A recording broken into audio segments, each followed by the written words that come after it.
Welcome everyone to the last episode for the season of the 2019-20 season of Behind the Tape. So once again, I'm joined by Matt Markham after a stellar weekend of harness racing action. Hello to you, Matt.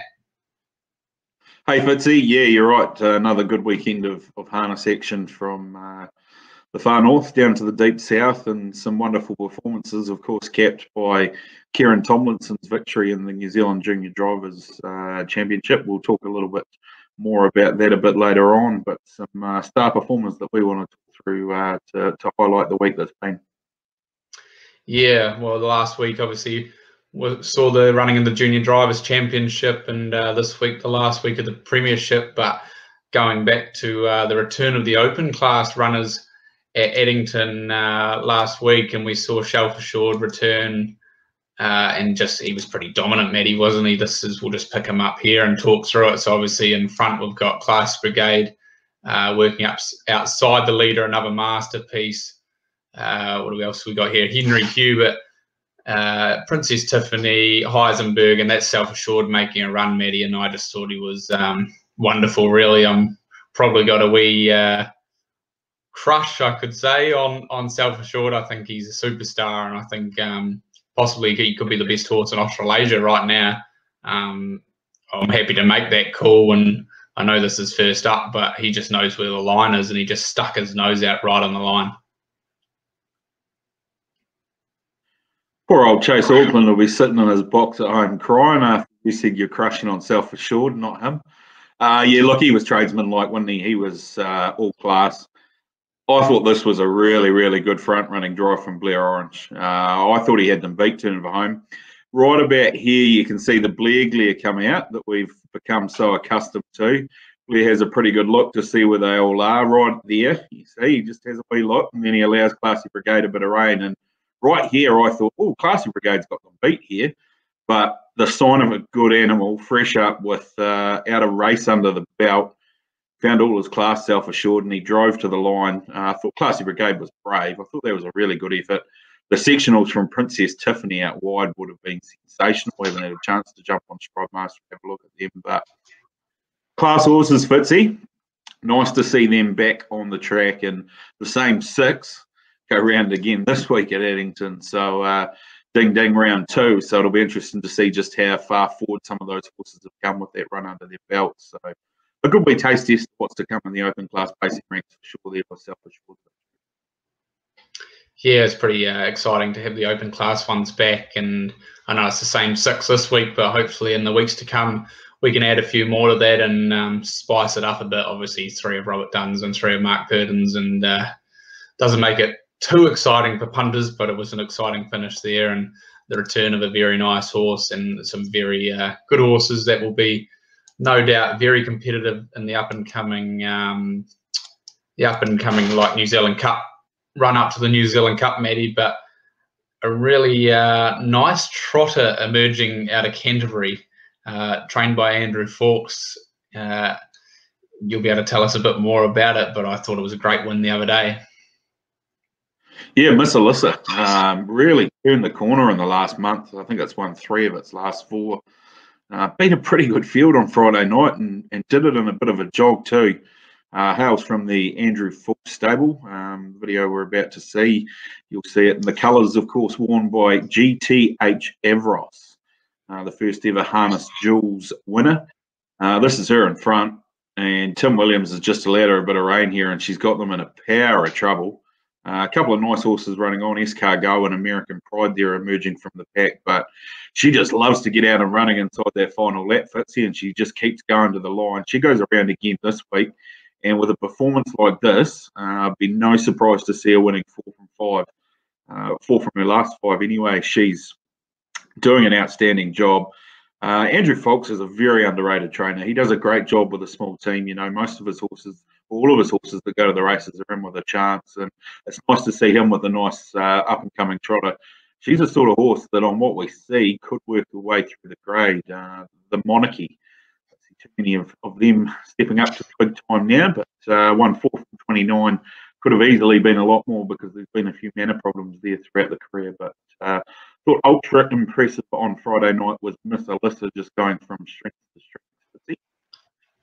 Very impressive, and actually around the bend I thought, oh no, it's going to get run down again, but it just kicked again, and Tim Williams never moved really, did he? And becoming a very nice trotter to emerge sort of out of nowhere, because when it won that race, I think it paid $30 or $40 or something like that, and it's just gone on with it. It's just creating a nice form line for Andrew Fawkes and the team there. But the main focus of last week, Matty, was obviously the Junior Drivers' Championship, taken out in the end by Kieran Tomlinson. But going into the last race, only 5 points separated first to eighth. So a pretty close competition, Matty, and a really good bunch of talented junior drivers. Yeah, they were. Look, they all handled themselves really well out on the track too throughout the course of the competition. I thought there were some outstanding drives. We're going to highlight what many are calling the best drive of the series, and that was Kieran's victory with the Lad Insane on Friday night. Scratchings obviously put a bit of a dampener on things. We got down to some pretty small fields in a couple of heats, and that may ultimately have played a role in the overall points. But that's taking nothing away from Kieran. She deserved to win it. She was the best of the crop there with what was handed out on the track, and just another good progression for a young horsewoman who's always looked like she's had the talent. I remember seeing her drive at the workouts and thinking she sat really nicely in the cart and horses seemed to run for her. And here's this drive on Lad Insane here. Winning of the race was about here. She sort of got going and got into the right race, but then you can see she punches forwards and gets onto the back of the right horse in about 50 metres time when she manages to get down. And we know the speed and the talent that Lad Insane's got, so no surprise to see it do what it did. To be fair, Fitzy, I thought it was a very, very good performance and an outstanding drive by Kieran. Here she is ducking in for a bit of cover here and saving every bit of ground that she possibly can. You talk about the Williamson bloodlines in racing, this Ford Tomlinson clan, they're starting to put together a pretty good line themselves. Cherie, of course, and Kieran. And what does stick out, Fitzy, is the female driving crop we've got in this country at the moment is outstanding. Especially in the junior ranks, we've got some really serious young female drivers coming through, and they do good jobs. The horses run for them. You can see Kieran here getting a Lad Insane to the finishing post. I thought she was a deserved winner, so congratulations to her. No, it was a big week too, because Mum Amanda celebrated a pretty special milestone on the weekend as well. So happy birthday to you too, Amanda. I hope you had a cracking weekend, and I'm sure that victory by Kieran just topped things off nicely for you. Bragging rights to Kieran there over Cherie, winning there, and as you said, probably one of the best drives they're calling it, and I thought so too. Just very smart drive to drop the fence and around the bend. There was only one horse you wanted to be on, to be fair, and it was Kieran. And big shout out to Alicia Harrison, Luke Whitaker, and Cherie Tomlinson, who were the main kicking force behind the junior champs getting it back off the ground. It was cut for cost reasons by HRNZ during COVID-19, which fair enough when you're cutting all the costs there, and it was a casualty, but through the support of all the industry and especially Tim Butt and people like that, Kieran, if she can get over to Australia for the Miracle Mile, we'll be heading over there courtesy of Tim Butt Racing, and staying over there for a week, and possibly might be able to get a couple of drives at Menangle on one of those midweek meetings, and I'm sure that'll be an experience. I'm sure if it can't be happen in the next wee while, and then Tim will hold that over anyway, and she'll get a trip over there at some stage. But a lot of sponsors jumping on board, clubs, yourself, Matty, I know you jumped on with Methven and the likes of that. So really good to see everyone get behind the juniors and it get off the ground, and yeah, great competition. As I said, I don't think there was many points. I can't remember off the top of my head between first and second. Obviously, Luke Whitaker was second, and in the end, Alicia Harrison was third. I think there was a three-way tie there, and she got it on driving a winner, Prince Tekka. So that was quite good to see her get a winner too after all the work she put in. Yeah, absolutely. Look, you're right. The industry support for this series when the news broke that it potentially wasn't going to be held was really heartwarming. The young drivers and the and that are the future of the industry, and we're really lucky to have such a passionate group of young people out there that want to be, the next Blair Oranges and the next Sam Otleys and the like. And it's important that we do get behind them and support them and give them every opportunity that we can. And as I think I said last week, Andrew, this group of juniors, they strive this championship every year. They want to be a part of it. You want to be the top 6 in your island and earn the spot to be there. And just pleased that it went ahead. So, yeah, big well done to Kieran and a big well done to the organising committee behind it as well. So, a successful weekend, and long may it continue. Obviously, another junior driver battle unfolding, Fitzy. We're into the last week of the season, which means we're into the last week of the Junior Drivers Premiership. And I can't remember this one being this close since the year that we saw Stevie Golding and Robbie Close going head to toe there for the last month of the season. Heading into, obviously, tomorrow night at Alexandra Park, then Invercargill on Thursday, and Addington on Friday night before we say goodbye to the season. We've got Johnny Morrison in front on 33 wins. Dylan Ferguson, 32 wins for the season for him. Ben Hope's on 30 and Sheree Tomlinson on 29. They're the 4 that are probably still in contention. But you and I were talking off air before we kicked off the show. I think we're both pretty certain that it's probably only a 2-horse race now between Johnny and Dylan. Johnny's got 9 drives over the course of the 3 days. Dylan's got 7. Ben's got 4 at this stage, and Cherie has 7. So, they're all still in play. If you can have a perfect week or weekend, well, you're probably going to win it. So $1.70 Johnny, the price at the moment. Dylan's $2.21 win behind him. So, look, I said to you, Andrew, if you're going to back anything now, and perhaps if you're going to back John Morrison, you want to back him before racing starts tomorrow night at Alexandra Park, the $1.70. If Dylan happens to get a winner, well, you'll get your money back. Dylan doesn't get a winner, well, you're pretty much home and hosed, you would think, unless Cherie come out and did the unthinkable, or Ben had a really good Friday night.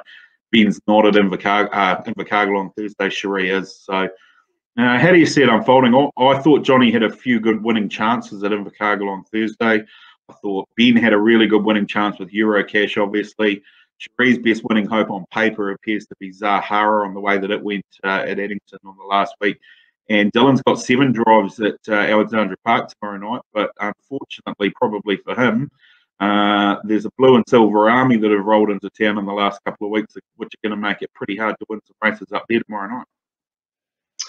Yeah, they've made it tough for Dylan, obviously, with a few of their runners lining up against him, but still don't think he's the worst chance. I looked through Johnny's book and I thought he had a few runners that would be probably second or third favourite. I don't think I saw one that would be a favourite. And personally, it'd be hard to say it now, but tough to see one that I thought was, sort of a moral from a punting point of view, that I thought, they're moral each way plays. And he's quite good at getting those ones up, usually into a place chance. Usually they call him the long shot place prince for a reason, but he could get one of them home. But I thought Dylan, he's got Romane, Sunset Red. I actually thought Resonate was a good chance. I know Winterfell's off in that field and off 55 metres, but I actually thought with advantage over him, he could be a very good player. So I agree with your thoughts, and we discussed it earlier, obviously, that the $1.70 around Johnny Morrison, I'd be taking it purely for the fact that I think it's going to be tough for Dylan to get 2 winners tomorrow. If he does, I still think you're in half a chance of the dollar of still getting your money back with Johnny Morrison driving a winner. But I agree with you. If you take the $1.70 now and Dylan doesn't drive a winner tomorrow, you're home and host. Yeah, I don't think any of the others could run it down. And if it would be a miracle if it did anyway, but I'm writing it off. To be fair, from a punting point of view, and it's a 2-horse race and the $1.70, you're either getting the $1.70 and making 70%, or I suspect you'll get your money back. So that's the way I'd be playing it. But it's pretty cool to see it come right down to the wire. Obviously, 5 or 6 weeks ago, when we called for the market to be open, it wasn't probably this tight. We thought it was going to be tight, but actually, as the weeks went, the results swung the way to make it even more tighter and exciting. And I know the TAB have held quite a bit of money and some good bets on this premiership market. So it's quite good to see. I think us supporting the boys like Matt Peden and the team there on the harness bookie side, opening a market like that and seeing good money and turnover through it. Absolutely. And they did, they took all that early money for Ben Hope within the first couple of hours of the market opening, and that sort of got the ball rolling. Haven't actually heard from Matt how much they're holding on the market, but I would presume it's a little bit of money. So, going to be an interesting couple of days as we watch that unfold. I probably don't agree. I think Johnny's got a couple of big winning chances at Invercargill on Thursday. Interestingly enough, you talked about not seeing a moral there. Well, we both managed to find one on Sunday that he's driving, but of course that's the start of the new season, so we can't include that one in calculations. Racing week ahead, obviously we head off to Alexandra Park tomorrow night for the first meeting of the week. Exciting to see Winterfell back. I know, as you said, he's off the 55 metres, but Class X are looking forward to seeing him. I went to race 6 from a bet of the night, come up $1.70 with the bookmakers. Number 1, Tommy Lincoln. Good run, fresh up off a bad draw to run 5th. Gets the ace. David Butcher in the bike with the Ray Green colours on. I thought it'd be really hard to beat this week. So race 6, number 1, Tommy Lincoln for me to kickstart the week. What did you find for us at under the ribbon of light, as Aaron White likes to say, tomorrow night, Fitzy?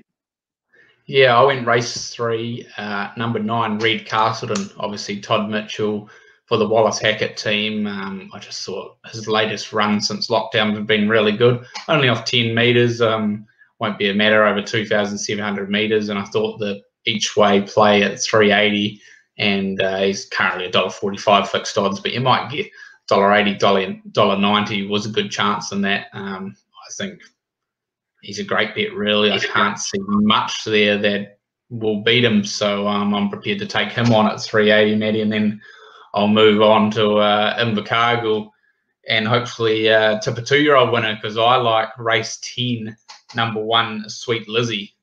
She put in some really good runs in her previous runs as a 2-year-old and had a wee break and come back, drawing 1, Blair Orange. I think she'll be winning and winning nicely. Did you spot anything at Invercargill, Matty, that you liked? Yeah, potentially one had a bit of value, and I say a bit of value, Blair Orange is driving it, so potentially not a bit of value, because everything that he seems to drive at the moment pays about $5 less than what it actually should. It's in race number 6, number 2, Dangerous. A bit like Tommy Lincoln, run 5th fresh up from a spell. I thought it was a really good run with some fast closing sectionals. Blair jumps in the bike, good draw. Just thought it was going to end up in the right spot in what's a pretty even race, and I thought if it was anywhere within striking distance turning for home, it could be quite hard to beat. So race 6, number 2, Dangerous for me on Thursday at Invercargill. Friday night sees us back at Addington for the first of 2 meetings for the weekend, as per the norm. Gee, on that note, Fitzy, I'm looking forward to that Koorau meeting in a few weeks when we've got something a little bit different to talk about. It's been great to have harness racing back, but this repetitive set of race meetings each week starting to grow a little bit tiresome. So bring on Koorau. I think it's about the 14th or 15th of August. I can't wait for that. I'll have to get the car and head my way down there, I think. Addington on Friday night, race 9, number 8, Arden Messi, nice horse from the Grant Payne stable. Tim Williams driving in good form at the moment, driving confidently. Thought it was a really good bet, so I'll make that my bet of the night on Friday night at Addington. Andrew, what did you find for us? Yep, I'm going to go, I think Kieran Tomlinson, off the back of her good weekend, she'll be driving confident. That'll really boost her confidence level. She drove really well through the series, and I think she'll win again. And this week we see the running of the Darren Philippe Memorial. So this is another one, and probably for the Canterbury junior drivers, this is personally, when I was a junior, this was the race I sort of aimed for, to have it, try and get a trotter ready for. The Darren Philippe obviously means a lot to a lot of people, and obviously Colin and Julie. So I think Kieran will keep her record hopefully going from lately in the Horse of Course. So that's race 5 is the Darren Philippe, number 4, Horse of Course. Just beaten a small margin the other day in one of the, I think, did Aladdin Sane beat it? Yes, it did. So that's probably good form for this race. I don't think there's no Aladdin Sanes in there, so it should be winning really. And as you said, Manny, we're at Addington again on Sunday for another Sunday at Addington, and I've gone early. I've gone race 2, number 3, Luminosity. It's a low-graded trotter, but I just thought it's just an each-way play for me in that race. I think you might get nice money, and it's been knocking on the door for a while and probably deserves one. And we actually agreed on one, so I've had to go and find Luminosity, but we agreed on Zambier. We all know how unlucky he's been, and if he was 2 days earlier, he might have been a winner for Johnny Morrison, but he's a maiden going up against the rating 40 to 47. Sorry. Did you just think he was immoral like I did? Yeah, I did. Look, he's let me down before. Generally, what happens with horses that let me down, they come out and win the next week. As I think I touched on, Captain Nemo was a perfect example last week. Look, if he doesn't win that race on Sunday, something has to have happened or gone seriously wrong. I think he's probably the bet of the week for me. Race 9, number 8, Zambia. I thought was a great way to end your punting weekend. Well, there's some winners, Fitzy, or hopefully some winners anyway, we'll put it that way. But we talked off screen before about, the end of a season, and that's a good chance to reflect. It's been a season like no other, I guess, in a harness racing sense, with COVID-19 thrown in the middle. But we've seen some incredible performances from the amazing double by Blair Orange during Cup Week, Habibi, Inter and Cruz, Bromax, some brilliant individual performances, thinking a series like the Inter Dominions, etc. What stood out for Andrew Fitzgerald, apart from your making your debut in the amateur driving ranks, as a highlight of the season? It's another personal one, really. It was pretty cool on show day to win the New Zealand free-for-all in the ownership team of Chase Auckland, and to make it even more special, really, there was a group of TAB that the TAB had taken along, and the Christian Cullen Lounge, they all threw $20 in each, and I think there was about 52 shares or something like that, and I selected the pick 6 for them, and we managed to scoop the whole pool, 119,000.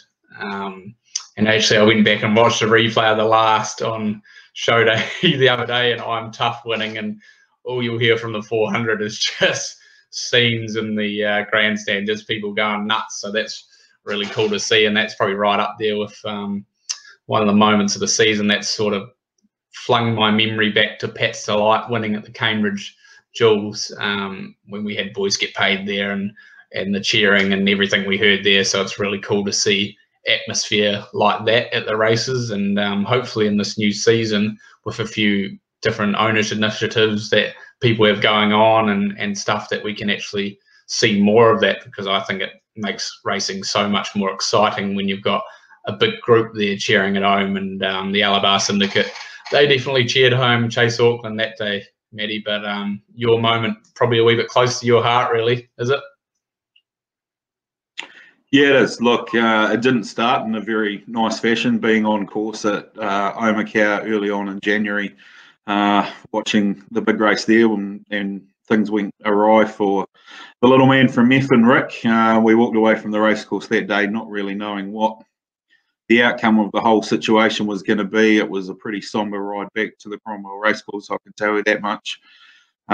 So you need to fast forward 6 months to find my highlight of the season, and did a mad dash from Methven on a Friday afternoon to get to Addington in time for a certain race, and just managed to walk through in between the two grandstands there to see a familiar gold cap going back out onto the track for the first time in about 6 months. And of course, that was Ricky May's hat after that horrible medical incident at Omakau. So for me, it wasn't a winning moment as such. Seeing him win that race a few weeks later was great, but just seeing someone, that, and I was thinking about it today, someone that I probably would have driven from Methven to Christchurch and Christchurch to Methven with for Addington races probably 100 times over the course of my lifetime, and sat in the car and listened to Rick talk about all the good horses that he's driven, and, all the people in the industry that he's associated with, and the like. And, to see him back after being where we were 6 months earlier was a pretty emotional moment, I must admit. But yeah, a really special moment as well. So that was the highlight of the season for me, just seeing the Gold Cat back out on track doing what it does best, and I can't wait to be there and shake that man's hand when he reaches 3,000 driving wins next season, Fitzy, because you'd have to be a bad betting man to bet against probably getting close, if not there, within the next 12 months. So, yeah, that was my highlight of the 2019-2020 harness racing season. Look, if you've got your own highlight, please do feel free to chuck it in the comments below. Look, if you do put your highlight in there, I'm sure Fitzy can get his hands on a BGP cap or something like that we might be able to throw out to someone. No one really wants an Ashburton Guardian hat these days, so we're better off going with the boys get paid merch. So feel free to let us know your moments of the season, and if time permits, next week we might be able to show a few of them on the show and highlight a few special moments for people out there in the industry. So, yeah, it's been a good season, Fitzy. Looking forward to what the next one holds in store as we look to rebuild our industry post what's been some pretty challenging times. Yeah, it's been a up and down season, really, Matty, but it's been good to get this off the ground with you, and been very enjoyable. And just as we're talking about winning moments and stuff, a big shout out quickly to Ashley Stewart, who picked up her first driving win in New Zealand the other day. Calypso Rock we actually tipped last week, and then did we tip last week? No, I tipped this week, but Darren Keast had been tipping for the last couple of weeks, and as someone told me the other day, trainers are the worst tipsters. And considering he'd been tipping it for the last 2 weeks, I thought, well, this week must be the week, and so was it. And she drove that really confident and saluted for the first time, so that was awesome to see her get that first winner on Kiwi soil. Yeah, it was. Look, I've been knocking on the door for a while, and I saw the cheeky comment from Darren that had popped up on social media last week. So, look, there you go, Darren. We didn't put the mockers on you. We got the result over the line. But no, big well done to Ashley. Always nice to get their first winner on Kiwi soil, and even better to do it at the home of harness racing at Eddington Raceway. Fitzy, I think that's probably us for the week. We're going to have to go and pour over some more form for the rest of the week to try and end the season on the right note. I don't think I can quite find $119,000 collect this week to match up to you, but God knows I'll be trying. So until next week, when we will know who the Junior Driver Premiership winner for the season is, and hopefully we can get him or her, I should say, for a bit of a chat, that'd be fantastic. But until then, toodaloo till next week to you and to everyone out there in the harness racing world. Hope you have a good week and make yourself some money.